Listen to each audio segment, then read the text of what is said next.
Hey, everybody. Before we get started, I want to thank my friends at Hatch for producing this episode. You can get unlimited podcast editing and strategy for one flat rate by visiting hatch.fm. All right, let's get into the show.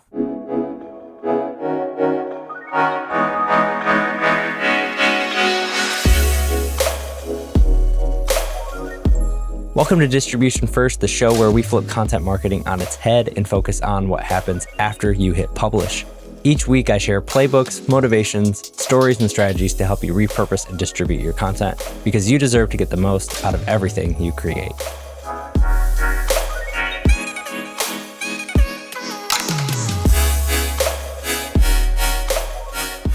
Hey everybody, on this week's episode, I actually joined Romley John on his show, Marketing Powerups. It's a super fun episode where we really dive into how to get off the content hamster wheel as a marketer and as a creator. And we also talk about how I accelerated my career and some different tips and tricks you can do to use repurposing and distribution to do that as well. It's a super fun episode, so let's get into the show. Hey Justin, how's it going? Super excited to chat here. Been a big fan of the work you're doing, actually. The topic that you're passionate about is also something that I'm really near and dear to my heart. So welcome. I'd love to hear it. Thank you. Yeah, thanks for having me on.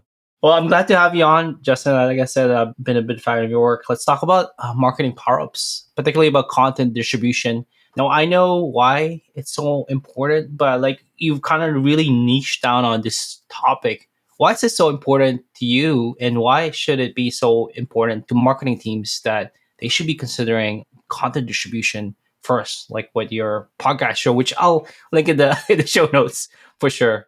Yeah, for me, it's honestly come out of a decade of experience doing content and running content teams, doing content as a solo marketer, and doing that in a bunch of different ways. And really the transition for me was when I went from being kind of an individual contributor, like writer, to running a team and being, tracking metrics and understanding what's working and what's not working and how to be responsible for a team. And not only responsible for, what we were outputting, but responsible for the work they were doing and how they did in their career. So I felt a very strong weight to be a good manager and be a good kind of steward of their time and what they were working on. And what I realized was we were creating gobs of content, really too much content without a real plan of okay, how is our audience seeing this? How are we going to get that in front of our audience, whether that's organic or paid? And what I realized at the end of the day was we were most likely creating more content than our distribution channels could even manage. So we had more, if you think about, I use this analogy on one of my shows, but I'm going to flip it and use it in a different way. If you think about it kind of like lanes, car lanes, we only had 4 car lanes, but we had a massive traffic jam of content that just kept getting loaded every single week with more stuff. And we only had, X amount of social channels, email. And so then you end up fighting over who sends this email on this day, or we've got 6 things we want to communicate. How do we not spam people? And it just becomes this whole thing. And so that's where I think marketing teams can really using distribution first and the methodology that I talk about and help companies implement is really focusing on where are you getting your content in front of your audience, and then reverse engineering what you actually need from there. Because most of the times with the companies that I end up working with, they're like, oh, we're creating way too much stuff because it's just the habit of production. Right. And what you just described sounds like a whole thing that I've heard, the content hamster wheel, where you're really just let's produce more. And typically the reason why they're trying to produce more is Google would love, search engines would love if you publish every day. But the problem with that is you often, when there's a high output, what it's produced is subpar, B plus content, rather than what you're probably thinking about is A plus and then distributing it. Is that what I'm hearing? You're that's how you're thinking about it.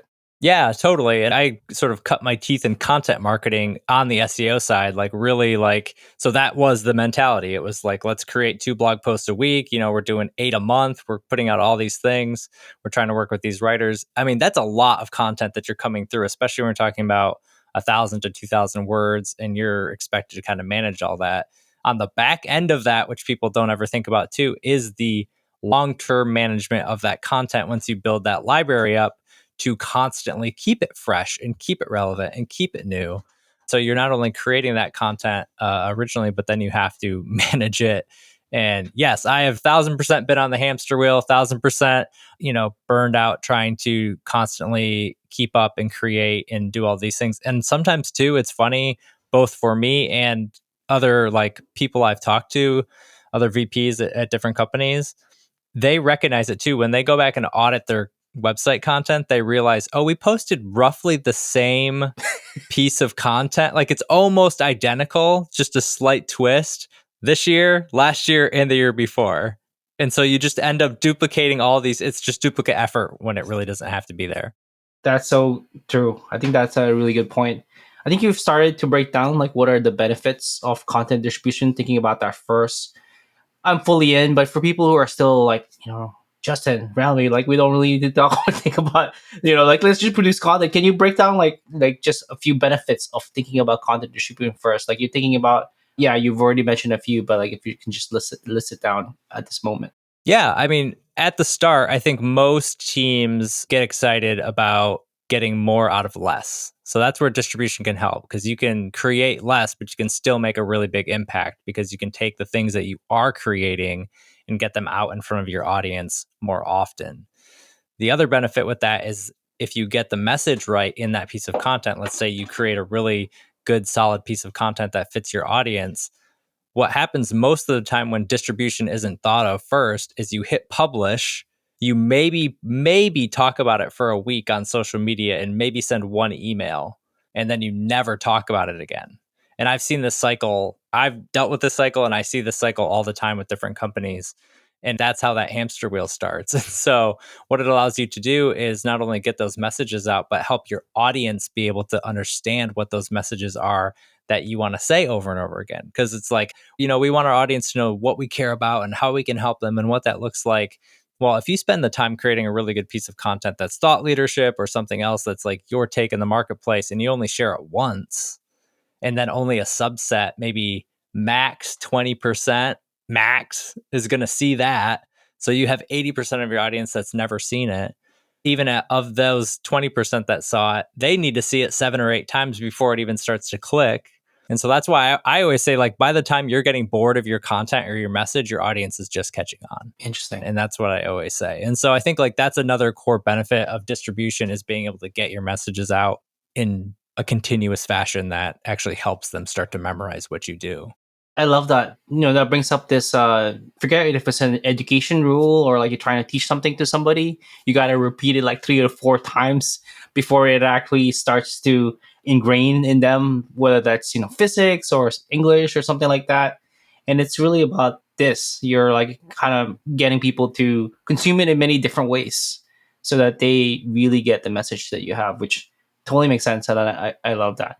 And part of all of this that what you're talking about is you've created this 3C content strategy that kind of helps you map out, a content calendar so that with a great piece of content, you can repurpose it in many ways. Can you talk about this 3C? What is it and how can it help marketing teams and content teams produce a content calendar going forward? Yeah, absolutely. The 3C method it's not all that different from other things that have been talked about. It's just a different way to kind of reframe it. How I think about it is at the top of, if you think about a pyramid, at the top of the pyramid, you have this core piece of content. It's something you're not going to do a ton because it's super in depth.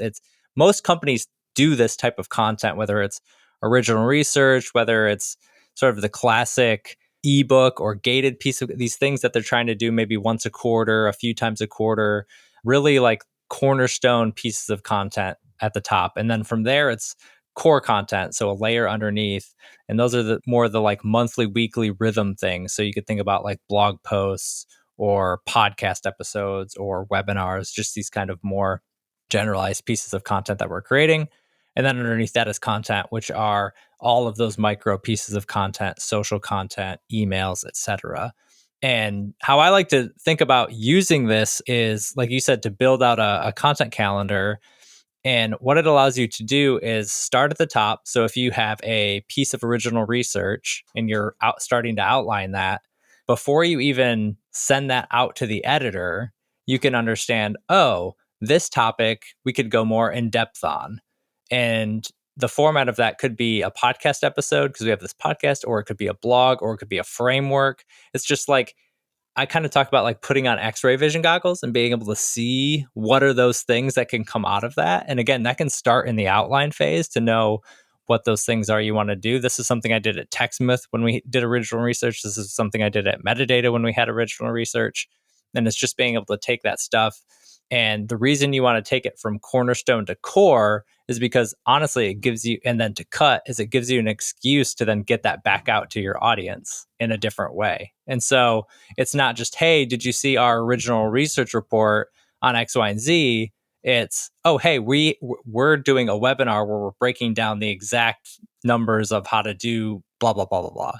And it's just like coming up with a new way to frame that out. And then obviously, once you have a podcast, you can cut the clips off of it. Once you have a blog post, you can take things out of the blog and share those out on social. Same with a webinar.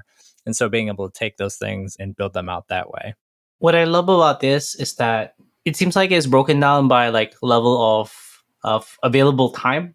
Like it will be somebody who's really impatient. They only have maybe 30 seconds and 1 minute. So like let them get drawn into the very cornerstone content that you have by bringing them something short form.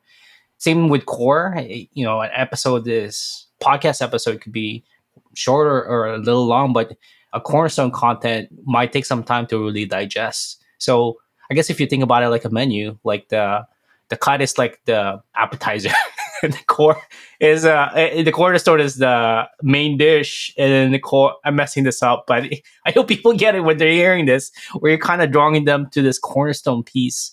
It is almost like a web that trying to draw them into the center, the cornerstone essentially.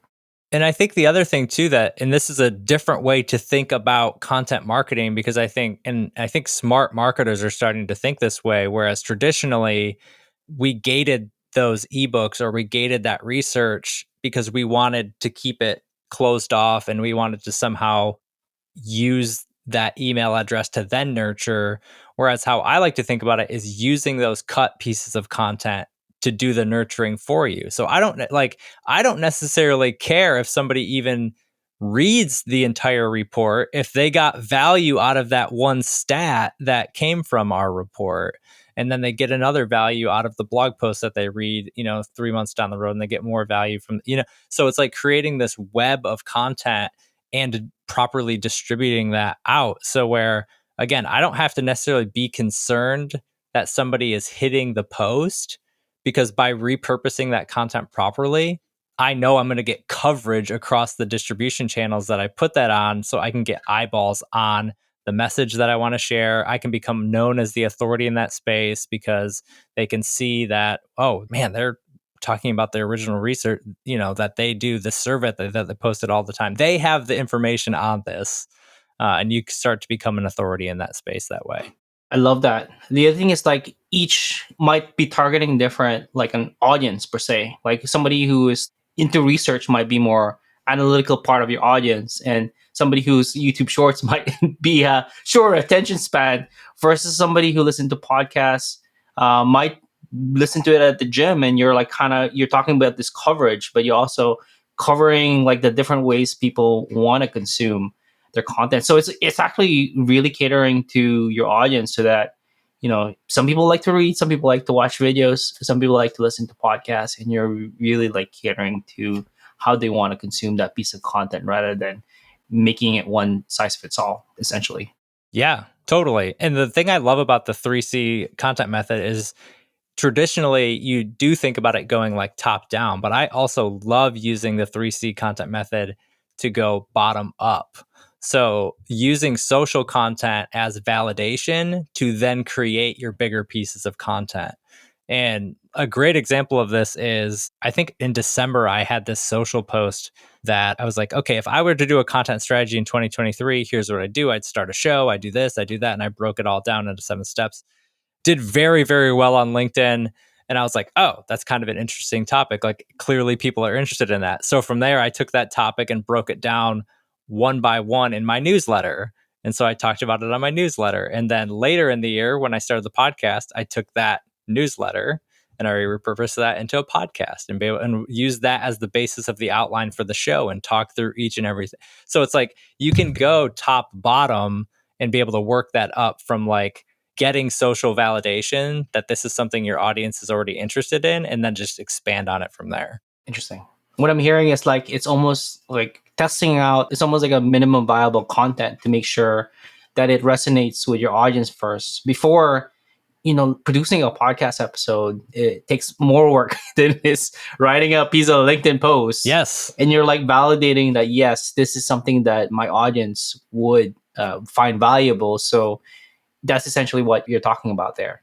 Yep, absolutely. Absolutely. Use your social channels, use email, use these other things that you can kind of grab some validation, even if it's around a core idea. It doesn't have to be sort of like broken out like I had it there, but just like, man, honestly, this is how a lot of the distribution and repurposing stuff started for me to talk about it. Because every time I would talk about it, people would be interested in like, oh, that's nobody's really talking about this. And so it's like I just started to work my way down that path and be able to really dive in and understand how I was doing that and just share out kind of the results I was seeing.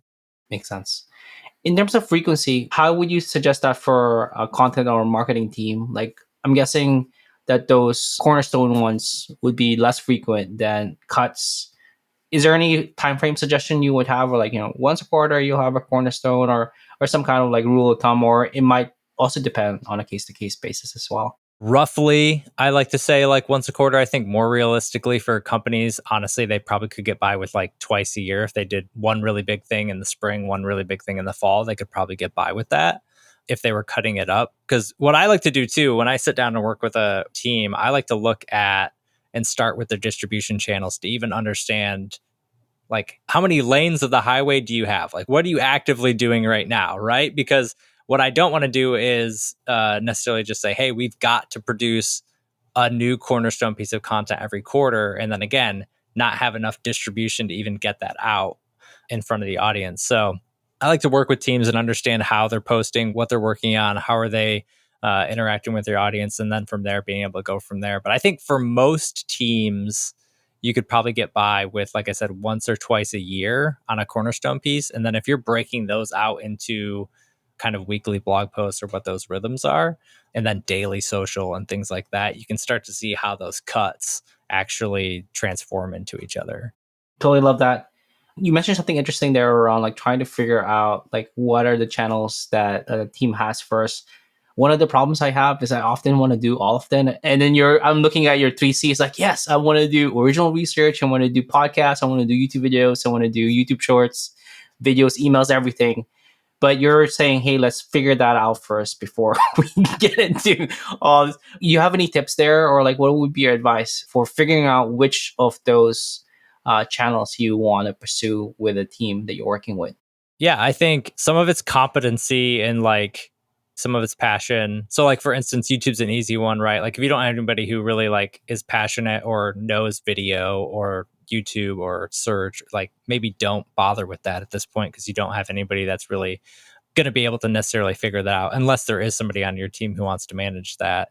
On the flip side, something like LinkedIn is a little bit more like low barrier to entry in terms of it's not Twitter. You don't need to support a feed all day long and tweet 10 times a day to keep up in the feed. If you post once, it'll kind of like carry out, and then it's more about networking. And so for me, I think it's trying to figure out what capacity you have as far as people who can actually own it. And then I always say start with one. I mean, it's the most common advice, but pick one and get really good at one, because the things you learn on Twitter will probably transfer over in some way, shape, or form over to LinkedIn. And honestly, those things can transfer over into YouTube and podcasting too, because the same elements you need to write a really good hook are not all that different than the same elements you need to write a really good title or, come up with topics and things to create. And so once you get into that rhythm of being able to do something really, really well, I mean, I would rather have a solid audience on one platform than have bad audiences across several, you know what I mean?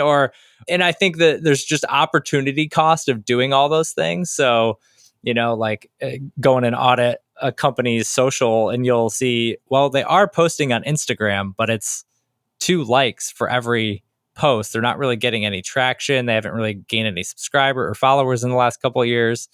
but they still have to focus on that. Every week, they have a line item in their checklist of getting something out on Instagram or Facebook, or I mean, there's still companies who do like organic Facebook and like no traffic, no reach, but they're still spending time trying to figure that out. Whereas if you didn't spend your time doing that, you could maybe go all in on a different channel like email or just something else that might be more productive. Yeah, that totally makes sense. Something that I'm considering for my own, my own work, for sure. Just something that hit me right now, because I've been seeing it on Twitter a lot around like AI. I'm curious what your thoughts are on how AI can help with distribution, especially with repurposing stuff, where maybe you can plug in a blog post and ask ChatGPT to. Have you ever done that? I'm curious. Write a LinkedIn post for this blog post. I've monkeyed with it. It's what I'm learning with Chat GPT is it's all about the prompt. It's all about getting you setting it up for success. Just saying, write me a LinkedIn post is not going to be great. I think in the future, there's potential for as more of these frameworks come out and be able to build those frameworks into the tool or use particular frameworks into the tool and teach the AI how, hey, when I say I want this turned into a 0-click piece of content that is starts with a really good hook and this is what a really good hook is, but you have to like work it down that path to get it to be smart enough to do some of that. I like it for take a look at this blog post and pull out the top Interesting points out of this post, or I like that. take a look at this transcript and give me the subtopics that are in it. Or, I like to use it for ideation to understand Yeah, and that's how some of that can come up because that's how I then get more core pieces of content or more cut pieces of content to be able to come up with something interesting to write on.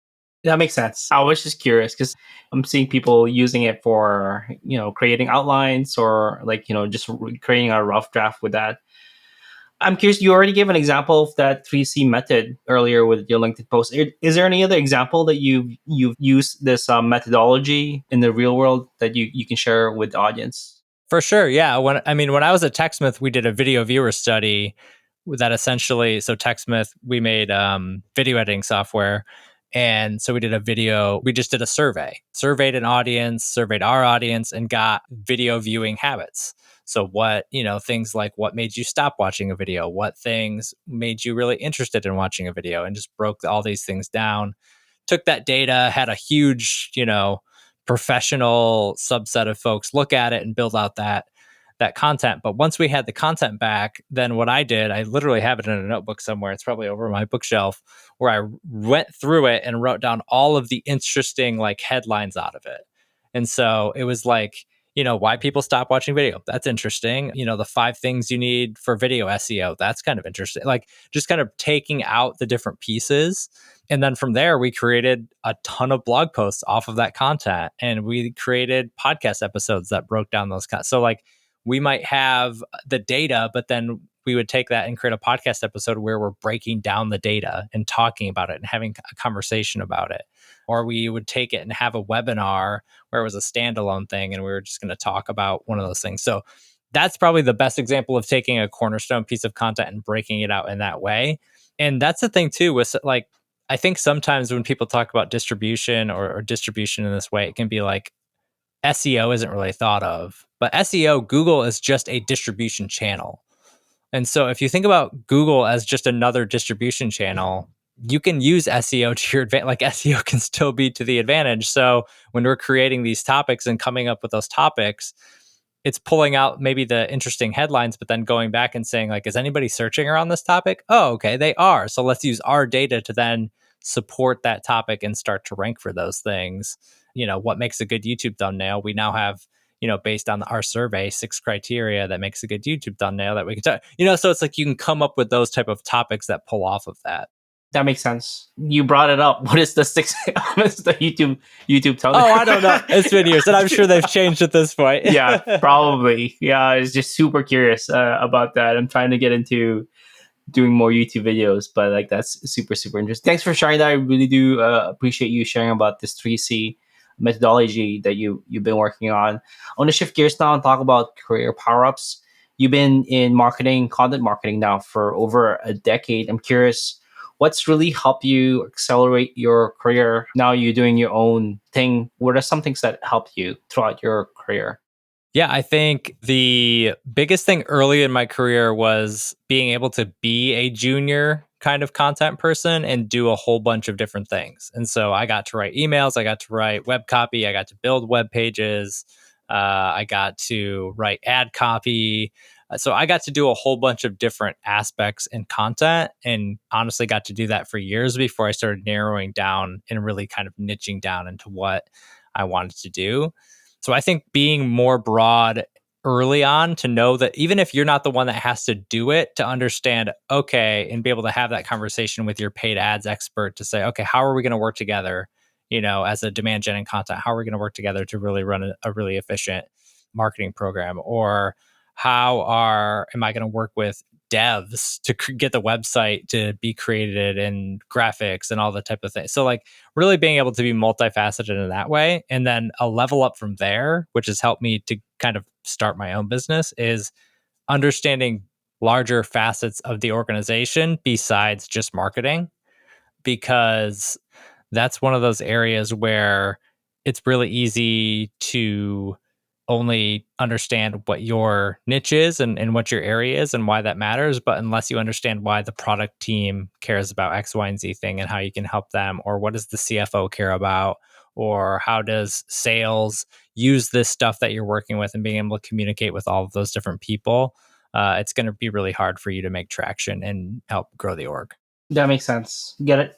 I forgot who mentioned it. I think it was April Denford who mentioned it to me. Like, one of her career power ups is stop thinking about marketing beyond it, like thinking about it in the market and then making sure that you're seeing how it's affecting other teams. Really love that. One final question, in terms of if you can travel back in time, send a message through time to the younger version of Justin. I love this question. That's like time travel. Like, what is this now, sci-fi? But what would be a piece of advice that you would share that younger version of Justin who might be just starting out in marketing, not even maybe sure about like what he wants to do at that moment? I would tell younger me to stay curious and take learning into your own hands. So don't rely on the company to get you where you want to be or the work you're doing at the company to get you where you want to be. You have to go out on your own and learn those things. It took me a long time to kind of realize that. But as soon as I started to kind of take my career and my sort of growth plan into my own hands, I was able to really learn and grow at a 10x rate because I could watch, a series of YouTube videos and start implementing that on something, or I could read a blog post and try to implement that. I remember one time I was listening to a podcast coming into work about how to like get in a featured snippet in Google at the time. This is like 2016. And I came into work and I implemented it. And then by lunchtime, I was able to show our VP, like, hey, look, we now own this snippet. And she was like, how did you do that? And I was like, funny thing. I was just listening to this podcast on the way into work and then, just tried to implement it. So I think like taking those things in your hand, being curious, like, and trying to learn the new aspects of marketing, new aspects of the business. Like, I think just being never ending curiosity is probably the biggest lesson that I would tell myself. Totally love that, especially that story you just shared. Coming into work and then, now on a feature snippet. That's really, really cool. In terms of like, you said you listen to that podcast, like where else do you like learning about marketing? Like newsletters, podcasts, videos, like what are some things that you're learning more about marketing these days? I think for me, I've become like just such a YouTube junkie. Same. Like I just think there's something, like you said, everybody kind of learns differently. And for me, it's been like this evolution of blogging was, I used to love to read blogs and now it's just not part of my workflow. Like I just typically don't read that many blog posts. And I still listen to a fair amount of podcasts, but I don't have a commute anymore. And so I don't listen to them as much. But I do watch a ton of YouTube videos, whether it's shorts, and YouTube's smart enough to get you in that sort of algorithm and they figure out what you like to watch and they're going to keep serving you it up. So But yeah, I think there's so much actionable, like practical advice. And I love being able to see it and see people talk about it. Like that's helpful for me to learn this, to go through and be like, oh, I see what they did there. That's how they're doing that. Like one of my favorites is Chris Doe over, the future. I say it all the time, but like Chris Doe is so good. I honestly like even just for me, like reverse engineering how they repurpose their content and how they distribute that content. Like just go look at Chris Doe and what they do with their podcast and how they get that stuff out there. You'll be inspired. That's so funny. Yeah, Chris Doe is so good. He's big on Instagram too, with like this carousel stuff that he repurposes some of his content, then he does his workshop. Any other channels that you watch? You said you binge a bunch of other channels that it might not even be related to marketing at all. Just it's sometimes great to watch non-marketing stuff just to like analyze how, like try to figure out how they're doing what they're doing. Yeah, I watch like two, like I love to cook. And so I watch like a lot of cooking channels. Like Joshua Weissman is like a huge YouTuber. And there's a couple other ones that I watch there. But I like to kind of see, like you said, like that is interesting you bring that up because it brings up, or like I used to, like I was really into like car videos. I'm not even a car person, but I was really into like these car videos, like just watching people fix their cars and do different things. I was like, this is so fascinating. But it does give you ideas for content from time to time, to where you can be like, oh, I could, they're just breaking down X, Y, and Z thing. That's kind of cool. Like I could do that, like break down different pieces of content this way, or for whatever the business is. I do get super inspired by watching those different pieces of content. That's true. That makes sense. It's fascinating that you're talking about this YouTubers, and it seemed like they're distributing their content. A lot of them are distributing the content like already really well with shorts, and then they probably have some of them have newsletter like Chris. Same with like a travel YouTuber that I follow, Karen Nate. It seems like video is such a good platform, medium to repurpose. Is that an observation that makes sense, or is like totally off base? No, I think it makes a ton of sense. It's one of the main reasons why I love podcasts. Honestly, like why serious when I say this, like if I was a company starting a content or rethinking their content strategy in 2023, I would start with a show or a podcast because I think there's so much value in video because you get, like you talked about earlier, I don't ever want to assume my audience has to consume my content in one way, shape, or form. So by cutting that up into a million different ways, they can consume it however they want. They can listen to the podcast, they can read the newsletter, they can watch the YouTube video eventually, they can follow me on different social media, and they can get that same idea or that content cut up into a million different ways. And it's interesting. I'm going to have somebody on my show, Distribution First, coming up, and we're going to actually talk about some of that with YouTube and with creators, because I think creators are the perfect place to look at how to properly distribute content, because they don't even think about it probably as like content distribution. They're just like, this is how I get my content out into the world. Like, whereas marketers, it's like, oh, we have this thing and we call it, distribution, and we tack it on at the end of our content strategy. And it's like creators, it's just what they do. They could not survive if they didn't get their content in front of the audience. That's true, right? Because they're so dependent on the CPM that advertisers, where the more they distribute in different channels, the more they can charge, essentially. So they're really thinking about how can I make as much money versus like sometimes B2B marketers are so stuck on, oh, let's just rank on this thing versus, let's get Facebook to close it. It's a different mentality of getting your audience onto your website versus just getting eyeballs and getting attention. I feel like that's a very different thing. Whereas like the creator doesn't really care necessarily. Maybe they care that they watch the long form video for X, Y, and Z reasons, but like shorts and TikTok and all these other areas that they can get that message out, like you said, it's all about impressions. It's getting, more eyeballs. It's getting, we've all seen in whatever your niche is that you enjoy following, there's that person or those few people where you're just like, I see them everywhere now. They're everywhere. How are they doing that? And it's by distribution. It's by getting their content out in front of their audience all the time.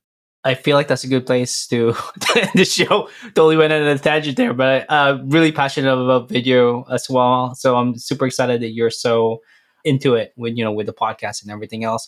One final question: where can people find out more about you? I'm going to link it in the show notes. Your Twitter, your LinkedIn, your newsletter, anywhere else people can find you online.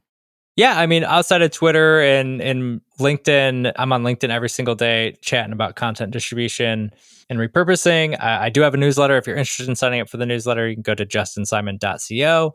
And then I also, like I mentioned, I have a podcast where I talk about this stuff every single week called Distribution First. And that's a mix of kind of me talking about distribution and all the lessons I've learned, and then also bringing on cool guests to chat on what they're doing as well. So that's where I'm at. Awesome, man. Thanks so much for your time. Appreciate it. Thanks for having me on, man.